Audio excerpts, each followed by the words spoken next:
Hi everyone! This year I was not going to participate in Inktober, but I came across some videos showing some recipes for inks, and I was intrigued and I challenged myself. I thought if I can actually make my own ink, I might actually participate in Inktober this year and only use my own ink, the one that I made all by myself. So I went out and about and I found the main ingredients. I mostly gathered acorns and oak galls, different kinds of oak galls, and I wanted to try to use all of them to see what happened. While using the mortar and pestle for the acorns was just totally useless because they're really, really strong, and a hammer is so much easier for them. I still used it for the oak galls because they're softer and it worked much better for them. So once I crushed everything, I kept everything in separate jars and I covered them with water. So you have the first couple jars of oak galls, and actually the second one didn't work very well because they were paper thin and the result was very poor. So I'm not going to show you much for this one. Mostly the first one of oak galls, and then the last two jars are both acorns. So since I had a lot of acorns, I divided that into two jars. I let the jars sit for almost a week, I think, so that the tannin could have lots of time to just tint the water. So these are the jars after, I think I kept them about 5 days. So you see how colorful they are.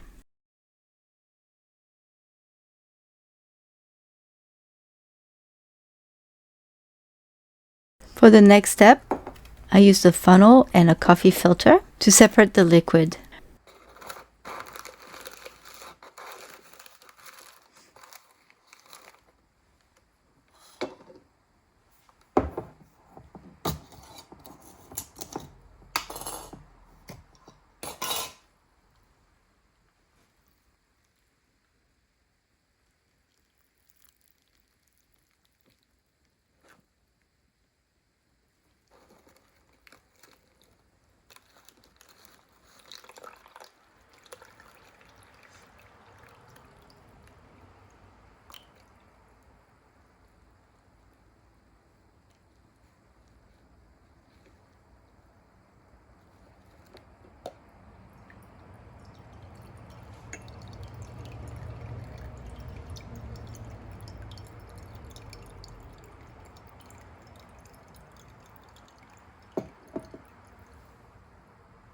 So you see the two jars on the left, those two are the acorns.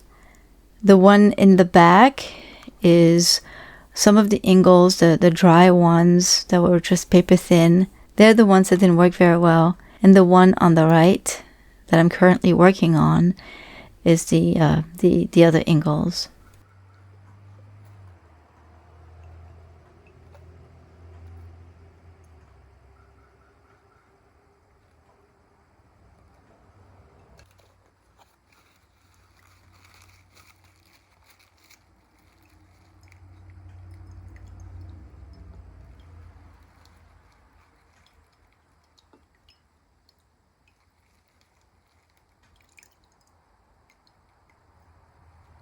So this is a test with just the tinted water. And as you can see, they're a various shade of brown.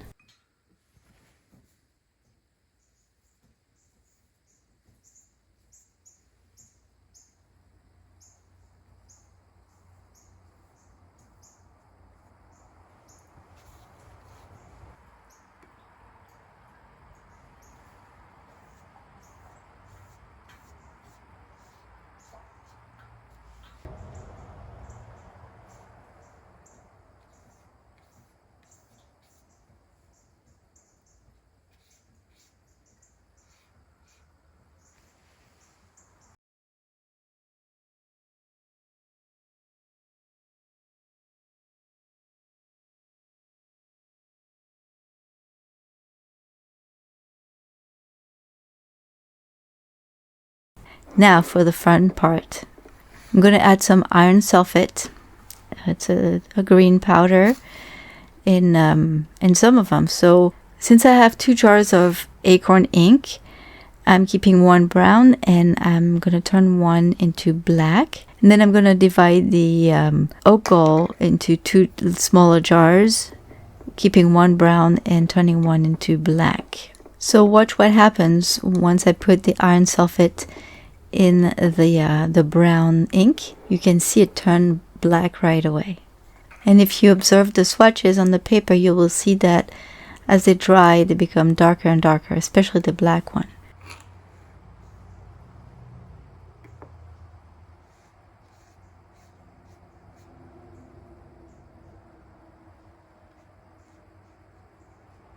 I added some iron sulfate to the first jar of oak galls and it didn't really work very well. And then I did it again with the second jar, and you see how dark it turned. That's pretty cool. And you see in the background with funnel still in there. That's the oak gall ink that I kept without the sulfate in there.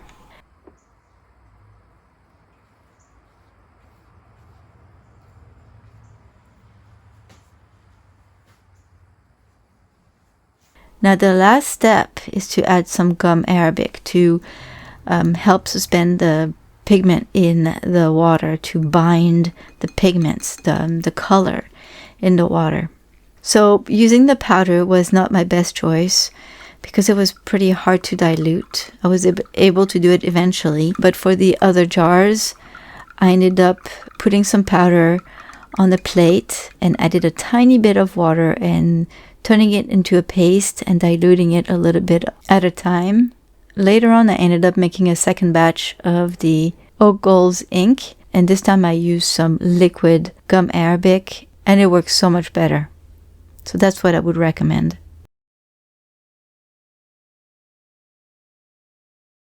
So this is my little sketchbook for Inktober, and I wanted to swatch my inks on the paper, especially now that there is also gum arabic. The first one is the acorn ink without iron sulfate, so it's brown.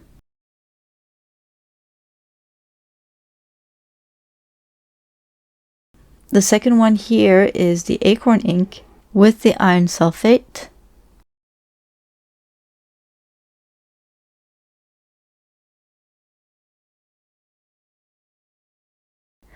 Third one is the oak galls without.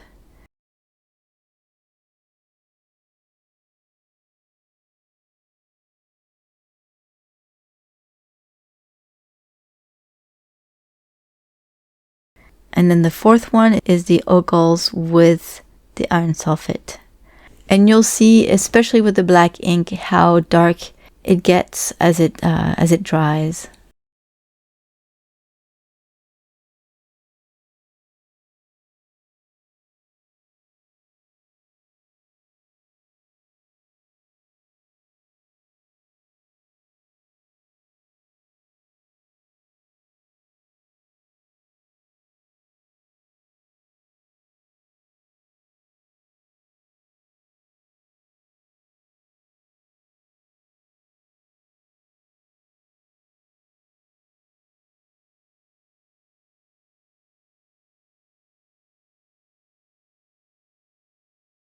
Now you see the swatches again when they were dry. I forgot to mention I added a bit of apple cider vinegar to kill the bacteria, just so that it doesn't get moldy.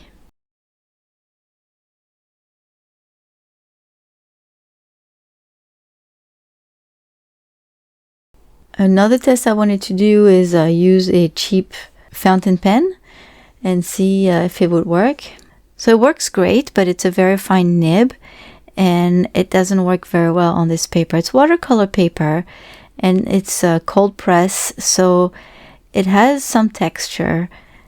I think if I used something with a more flexible nib, it would work better. But other than that, I'm sure if I used with this particular pen, a smooth paper, it would work just fine.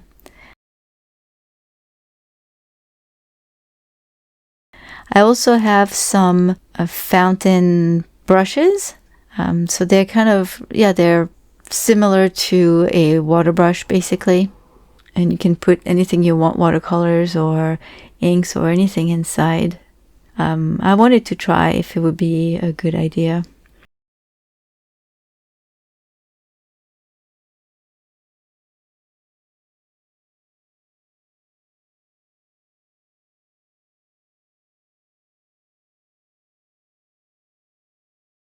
Now with those tests, and mind you, those swatches had been dry for quite a while, the ink doesn't seem to move very much when you add water and scrub.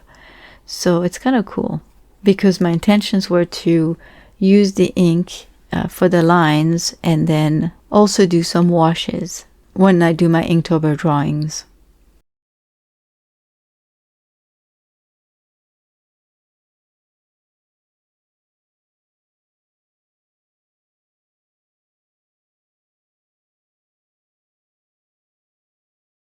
So I also put some black ink in one of those brushes to try, and I think that would be cool rather than just dipping a brush in the jar.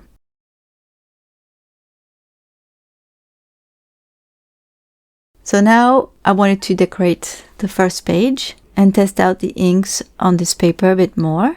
I did a wash. I kept it there just so you could see how the ink dries a bit darker. I don't know if you can see it. But I wanted my background a bit darker, so I added a second layer once the first one was nice and dry.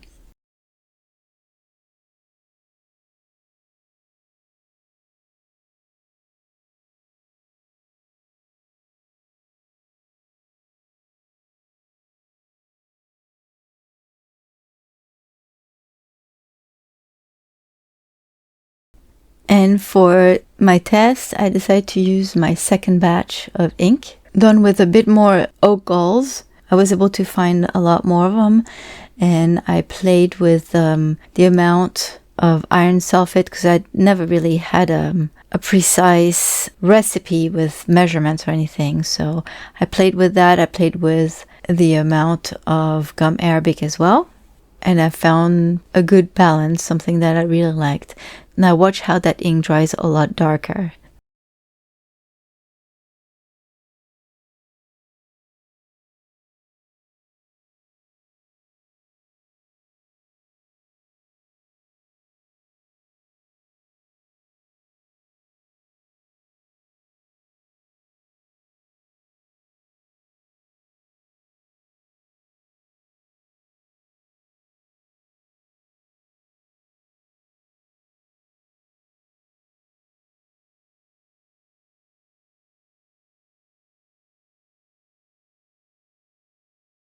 So once I was done filling in the letters, I decided to contour them with white ink because I might use my fountain pen with white ink inside. So I wanted to test that.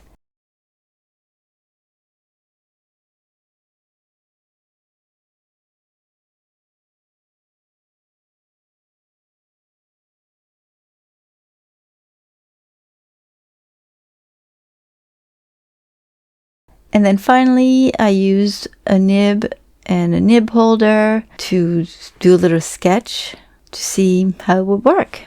So I think I'm going to require some practice. It feels like on the white paper, it's a little rougher, but on the brown background, the ink seems to sink a little bit more. I'm not sure if it's just me. But I think I'm going to have to get used to using a nib. I might have to use different kinds of nibs, play with the pressure I put on them so that I get the results that I want. So quickly, I'm going to give you a little bit more info about this ink. Ogle's ink is a very old kind of ink. People used to make it in medieval times. And you can still see it on parchments. That's what they used to write on scrolls. And you can see that it's actually permanent ink. It does not fade, which is really cool. I came across videos, as I mentioned earlier, talking about some recipes, and I thought it would be fun. I found out about oak galls. I didn't know those things existed. I didn't know what they were. And basically, they come from the oak tree.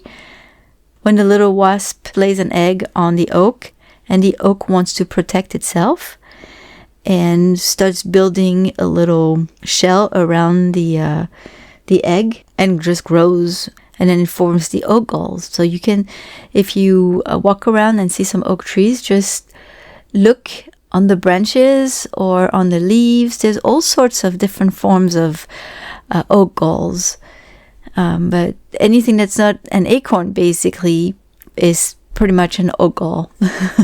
But I didn't make this video to teach you how to make the ink or anything. I just wanted to show you what I did. There are quite a few on YouTube, so if you're interested, you can just explore.